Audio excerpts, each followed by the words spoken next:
पांच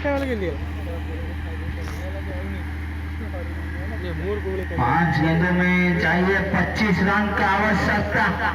छोटा बिक्की और यहाँ पे खड़ा हो जाए, मैच को सेट बिल्डर बांध दीजिए इस मैच को मुकाबला देखने के लिए, क्योंकि सब दर्शक खड़े हो चुके हैं इस ग्राउंड में, क्योंकि चाहिए 5 गेंदों में 25।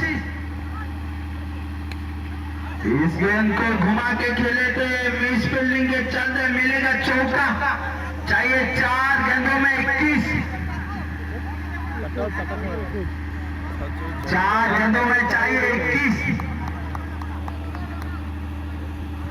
यहाँ पे 2 गेंदे डॉट करना पड़ेगा जीतने के लिए मैच को।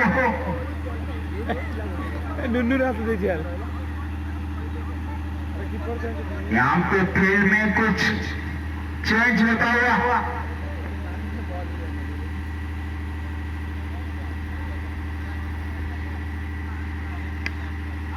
ये लगा है किनारा, अच्छे फील्डिंग का वहां पे, और चाहिए 3 गेंदों में 21, मतलब 3 बाउंड्री मिलना पड़ेगा यहाँ पे। 3 गेंदों में चाहिए 21। सामने से लो, इस गेंद को हेलीकॉप्टर घुमाया था।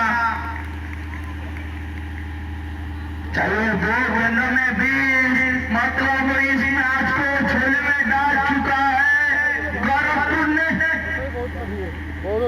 कार का फाइनल मुकाबला खेला जाएगा इस गांव में, क्योंकि इस गांव में खेला जाएगा, उसमें 3 मैच खेला जाएगा।